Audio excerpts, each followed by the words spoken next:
Penguin Random House presents Caste Matters by Suraj Yengde. Read by Siddhant Pinto. Penguin Random House presents Caste Matters by Suraj Yengde. Read by Siddhant Pinto. Caste Matters. Introduction. Caste Souls, Motifs of the 21st Century.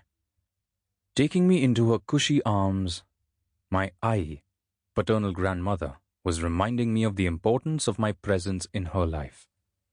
My dearest Majhabala, you are so full of life. You've the best eyes. You've so many qualities that I can barely count them. Her darkened face and frail skin glow in the night. The cheapest light bulb in the market, known as zero-power bulb, which truly was a lightless bulb, the only source of light in the room, was switched off. She was consoling me in the room the size of a Toyota minibus that I shared with her, my mother, father, sister, and brother. I shared the floor space underneath the cot with my sick father and brother. Perpendicular to the cot on nylon mats slept my mother and sister. Running her palm on my face in circles, I started massaging my head. Her soft palm had seen everything. The horrors of untouchability, the traditions of imposed inferiority, and her resolution to labor to build her family's life by working in farms and fields as a landless laborer, a servant at someone's house, or in the mill. She represents the traditions of unknown, yet so great people. The people made outcasts by the Hindu religious order, deemed despicable, polluted, unworthy of life beings whose mere sight in public would bring a cascade of violence upon the entire community. In India, casteism touches 1.35 billion people. It affects 1 billion people. It affects 800 million people badly. It enslaves the human dignity of 500 million people. It is a measure of destruction, pillage, drudgery, servitude, bondage, unaccounted rape, massacre, arson, incarceration, police brutality, and loss of moral virtuosity for 300 million Indian untouchables. In school, I was humiliated for not paying fees on time. The clerk, Tony, would visit the classroom every quarter and call out my name, asking me to stand up. Once I did, he would read out how many months of fees were pending. The higher the number, the more the embarrassment. My classmates added shame to that embarrassment by quietly staring at me in disgust. This was a regular occurrence. Every time Tony came to class, I wanted to leave school and join the hustlers in my slum. They made money and lived as they wanted, without relying on anyone's disrespect to get through the hustle called life.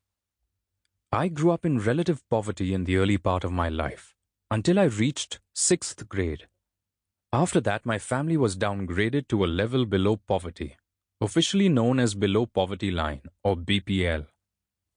BPL is a state-determined category that calculates the degrees of deprivation. The 10th Planning Commission fixed 7 parameters. Kerala has 9 parameters while Haryana has 5 parameters to identify families in regard to ownership of land and access to employment, education level, status of children, sanitation, roof, floor, safe drinking water, transportation, food, ownership of color TV, fridge, and so on.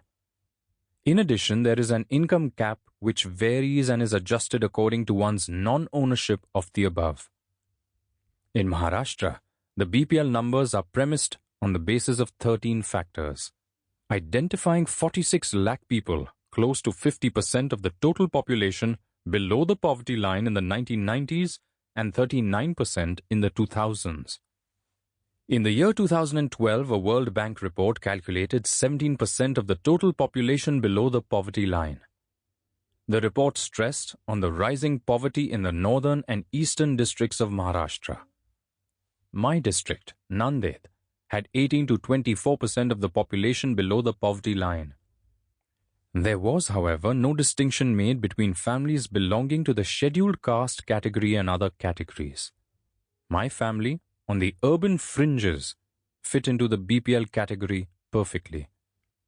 Caste is understood through various prisms, thus making it the most misunderstood topic of dialogue in and on India. Caste is thought of as synonymous with reservations, Dalits, Adivasis, manual scavenging, poverty, Dalit capitalism, daily wage laborers, heinous violence, criminality, imprisonment, Rajputs, Brahmins, Baniyas, Kayasthas, OBCs, etc.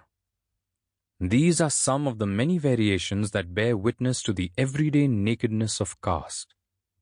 However, what remains undiscussed and therefore invisible is the multiple forms in which caste maintains its sanctity and pushes its agenda through every aspect of human life in India. Caste plays an important role in every facet and over an unthinkably large domain of public and private life. So, my family had no agricultural land, color TV or fridge, and our income level was as low as it could be as my father was bedridden. Health reasons meant he remained unemployed for most of our lives. He did not own a house. We lived on an inherited property of 30 by 40 feet, half the size of a basketball court. It was evenly distributed among 3 families comprising 16 members in all. Access to sanitation was a struggle, as we had only 1 bathroom and toilet. During the morning hours, cousins and siblings would line up as everyone's school started at around the same time.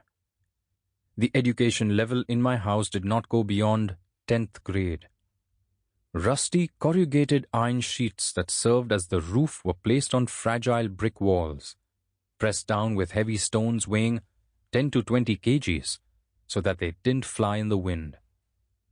Iron sheets transmit electrical current, and the chances of the stones slipping was greater during the rainy season. Iron sheets also meant that we got the first intimation of any change in weather.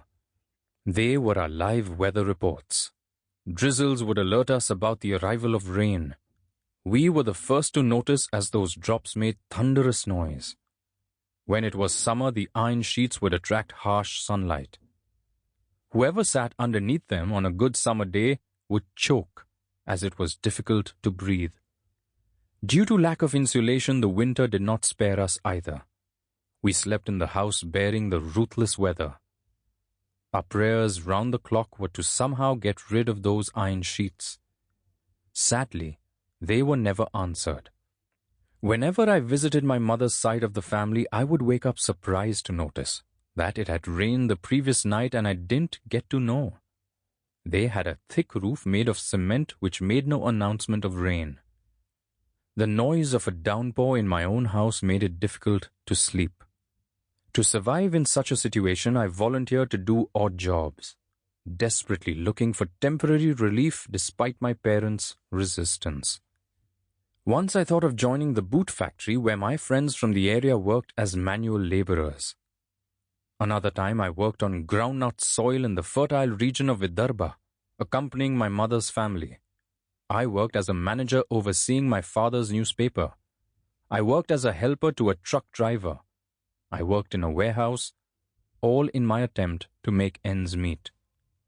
I did all this before I reached puberty. My family continued to live in the shared house with 1 room and a kitchen. Till recently, when my mother decided she could not bear the pain of the broken tin roof any longer. She moved to my uncle's house temporarily. She awaits the government-promised subsidized housing for people in the BPL category. This promise of over 6 years ago has kept her hopes alive. Each year, she gets happy noticing the visit of government officials to survey the house. And like each year, her hopes vanish. Her faith in the government arises not out of trust, but from the hopelessness that she was put under by the state. I grew up in a Dalit neighborhood. Like all Dalit neighborhoods in India, mine too was most neglected and placed on the fringes of power structures. The local government turned a blind eye towards us and our problems. Our area was seen by local authorities as despicable. Hence, it's Sample complete. Ready to continue?